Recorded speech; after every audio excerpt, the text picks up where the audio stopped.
Hi, this is Brad Linder with Liliputing, and this is a little device that looks sort of like a portable TV with an adjustable antenna, but it's actually it's kind of hard to describe what it is. It's a multi-purpose device called the Gole1, which sells for about $99 and up, and it's basically both a Windows 10 computer and an Android 5.1 device. It runs both operating systems, and you can switch between the two of them by rebooting into whichever one you choose.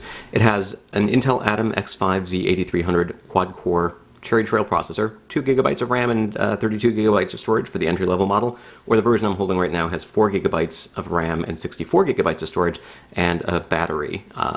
This is a pre-production unit that was sent to me by Gole for testing purposes, but so it has a smaller battery, but the final version should have a 2600 milliamp hour battery for about 2 hours of runtime. So it's not really designed for use in tablet mode, but you can use it while it's unplugged. You can use it when it's not connected to the TV. You can use it for all sorts of different activities, or you can just sort of move it from room to room and plug it back in. There's a full-sized HDMI port, a headset jack, or a headphone jack at least, 2 USB 2.0 ports, Ethernet, power, micro USB, full-size USB 2.0, USB 3.0, and micro SD card slot. So with the 4 full-size ports there, you might not need a hub, which is kind of nice for a portable mini PC style device like this. On the front, we've got a power button, a Windows or a home button, depending on the operating system you're using, volume up and volume down, and speakers, and then of course that display and an adjustable antenna. On the bottom, we've got a little ventilation here, but there's no fan inside the case, so no air is going to blow out of here. It does get a little bit warm under extended usage, though. And you can remove these little guys to get at screws that let you open up the case and look inside, but since the RAM and the storage are all soldered to the motherboard, there's really nothing you can do once you're inside, but you can find some pictures of what it looks like at liliputing.com. You can see I bumped the power button and turned it on, so we do have a little bit of battery life here, and it's running Windows 10 right now. So I'm going to go ahead and plug it in, show you a little bit about how that works, and then reboot into Android and show you how that works. I did want to show you real quick, just sort of in terms of size. It has the same size screen as my Nexus 5 smartphone here, but it is a much bigger device. It's significantly thicker. It's a little bit heavier, weighs about 8.5 ounces, so you can hold it in one hand, and you could sort of use it like a tablet if you really wanted to, but it's not necessarily the most pleasant experience, at least because of that thickness, and with Windows on a small screen, it can be kind of tough to navigate certain things. So I'm going to go ahead and log in here.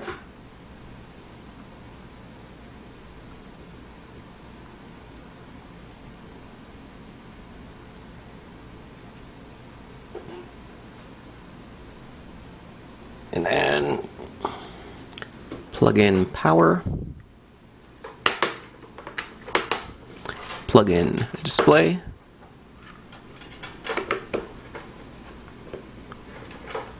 and keyboard, and a mouse.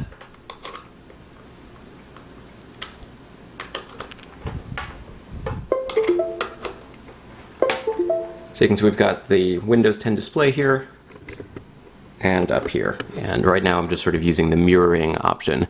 I do want to just show you the keyboard. You can sort of type out on it if you really wanted to, although it would be harder to do, I think, in portrait mode.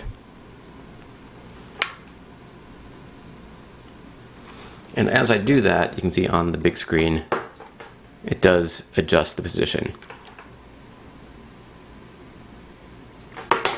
So because we have that touchscreen, you can see that there are certain things you can do without even using the keyboard and mouse. So for instance, if I wanted to load, it'd be a little hard to touch the right thing here, the Kodi Media Center, I don't necessarily need a keyboard or a mouse to do that. And that's one of the neat things that I think you can do here is just sort of navigate through touchscreen, use the touchscreen as sort of a remote control. So you could put it by your TV and go look for your videos, your music, and so forth.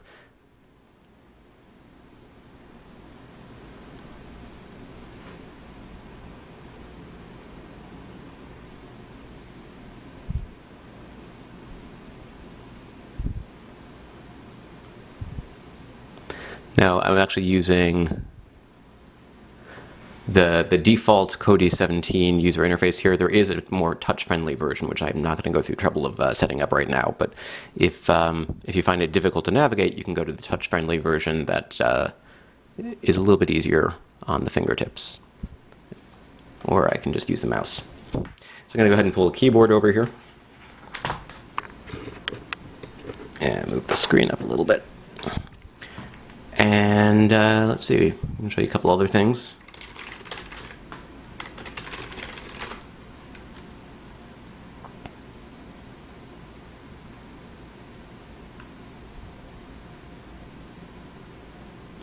So it has the guts of basically a cheap Windows tablet style device, and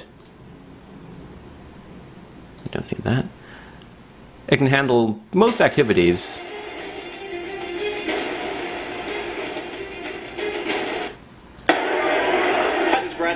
Like HD video playback and which is a 2-in-1 Windows tablet with a 12.9-inch 2160 by web browsing and so forth. And it works pretty well, particularly if you're going to use it as sort of one item at a time. Now, if you do a lot of multitasking, it can slow down. So even with 4 gigabytes of RAM, I found that if you wanted to play a video and surf the web with multiple browser tabs and maybe edit a document all at the same time, it's going to start to feel a little bit sluggish. But you can do a few things at once. It does have a quad-core processor. So, for instance, let's go ahead and load Liliputing in one window, and then keep playing this video in the other. And it's sort of a 2-in-1 device. So hit mute so that we don't have to listen to that. You can hear me here. So, you know, we've got two things happening at the same time. And then maybe go ahead and load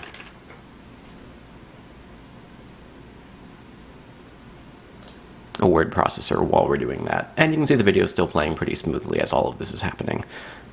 Now, that said, if we go to the task manager,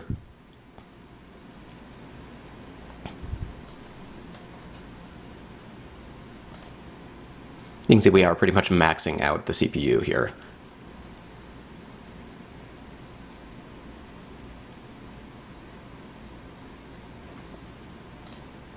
Just go ahead and close a couple of things. And you can see it comes back to a more reasonable space here when we're just trying to do one thing at a time.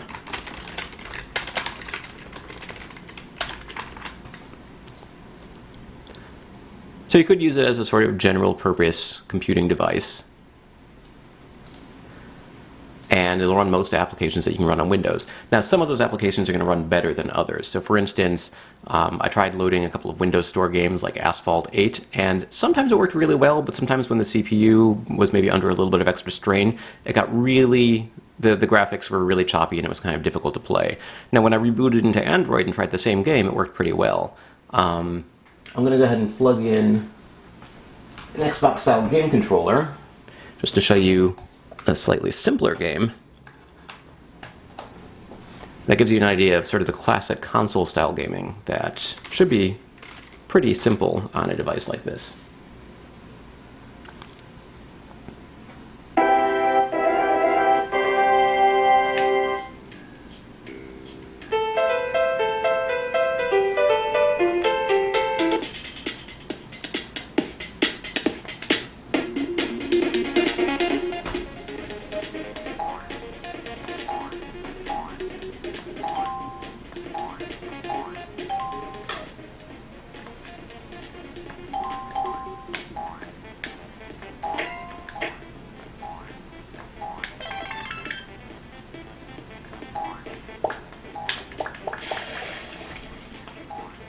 So you can see sort of these console-style games work just fine, and I'm using a controller with Windows to do that sort of thing. So if you wanted to set up as sort of a MAME emulator-style system or play classic NES-style games, it's going to work just fine. So in general, it works reasonably well as a Windows device, and you do have that added bonus of being able to use it with or without the external display, although, again, you can see how tiny everything looks on the screen here when I am using it in this mode. So you can also switch to tablet view, and by default, the first time you load it, it's actually going to sort of treat itself as a tablet.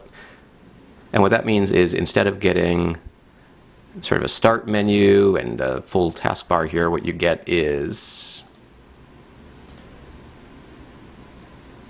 a much more simplified user interface. So you've got a full screen start area and fewer items here in the taskbar. So that is an option if that's something that you wanted for whatever reason.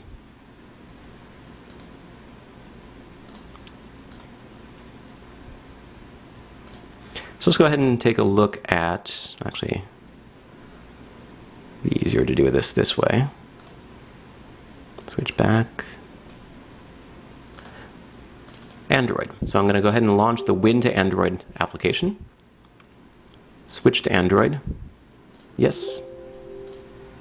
And the device should reboot and load Android. Now, because this is a dual OS device and it's coming from a Chinese manufacturer, Windows updates are going to come straight from Microsoft. Android updates may or may not ever come.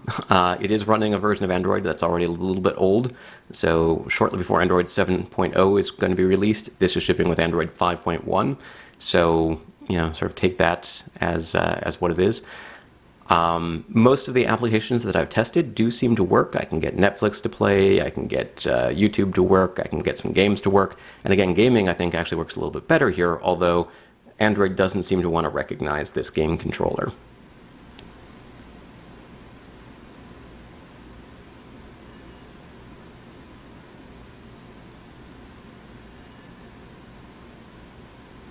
It's also possible to run alternate operating systems. I found that I can, for instance, load Ubuntu Linux on a USB flash drive and boot from that flash drive.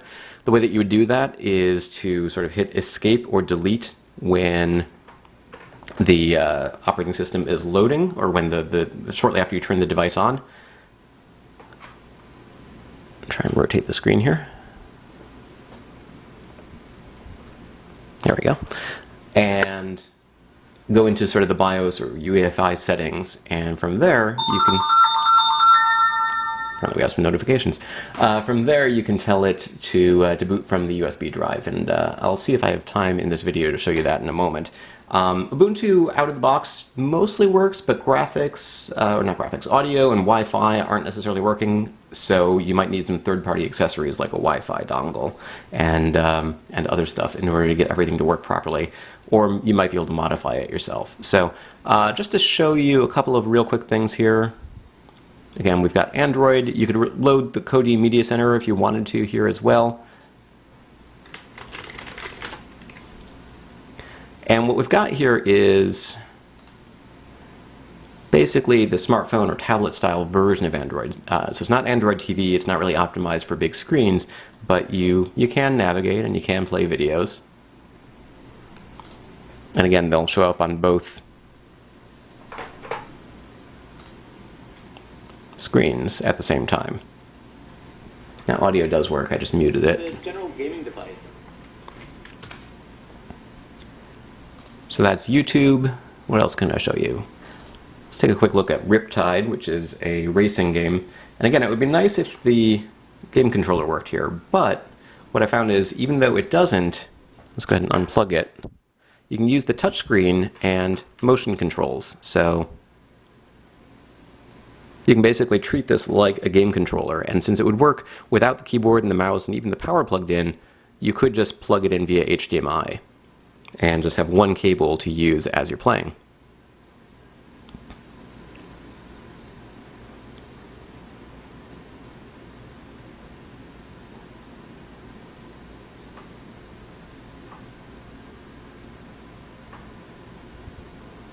Or you could use the touchscreen controls instead of motion.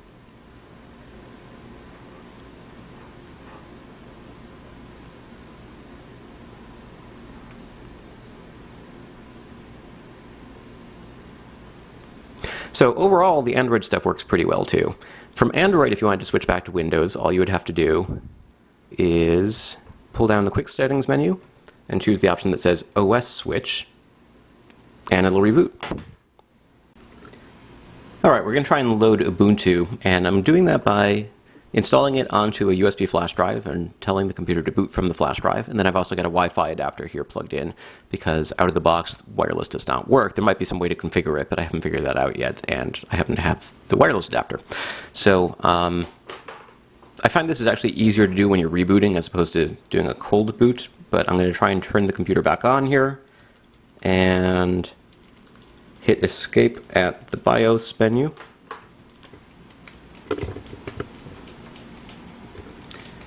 You'd think that hitting the power button would work, but I found that from a cold boot sometimes it's easier just to unplug and replug the device. From here, there's a couple of different options available to you. You can see all sorts of trusted computing and ACPI settings and so forth. and secure boot is disabled by default, and you can change the Windows boot order. I found that this doesn't actually do anything. If I try to change the boot order, it still just wants to boot Windows or Android, whatever I was using last. But in the last section, where it's the save and exit section, if you scroll all the way down, there's something that says boot override that allows you to choose where you want to boot from. So I'm going to choose the USB disk, and it should immediately boot into or from that USB drive. So I'm going to say I want to try Ubuntu without installing, and it should load the Ubuntu operating system from the flash drive. Now theoretically you could also install it. I'm not really sure how well that'll work with a triple boot system between Android and Ubuntu and Windows, because I haven't tried that. You could also probably just reformat the whole disk and make this into a Linux computer if that's what you wanted to do. You can see we've got Ubuntu loading here on both devices. And I'm going to have to adjust the screen size here to tell it HDMI. Now, whereas with Windows you have an option of doing an extended desktop or mirroring your desktops, there's, for some reason, at least with the version of Ubuntu 16.04 that I'm testing here, it doesn't allow you to mirror, so all you have is extended desktop, which means that basically I can drag a cursor across the screen starting on one and going all the way to the other. And by default, you can see here it also wants to do this in portrait orientation. So let's go ahead and connect to Wi-Fi.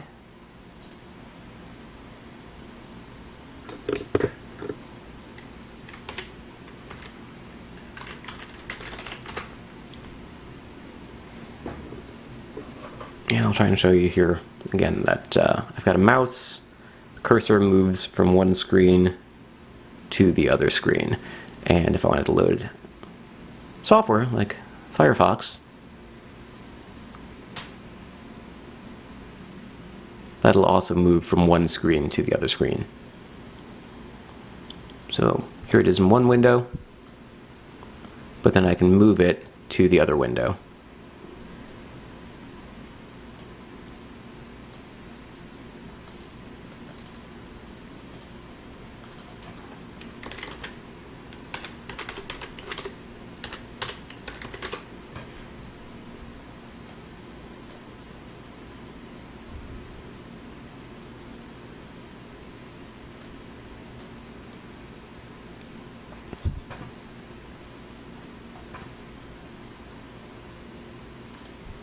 Now, if you didn't want to use this in portrait orientation, you could switch it, but it's a little bit confusing. I'm going to go ahead and open up the display settings. And this is just Ubuntu 16.04. There are other operating systems that you could probably install as well if you wanted to. And you can see that the little option here that says mirror displays is just not available. It says 1720 or 720 by 1280. But if I wanted to, I could rotate the screen clockwise.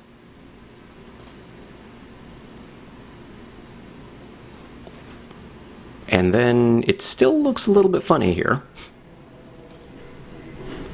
But if I rotate it again,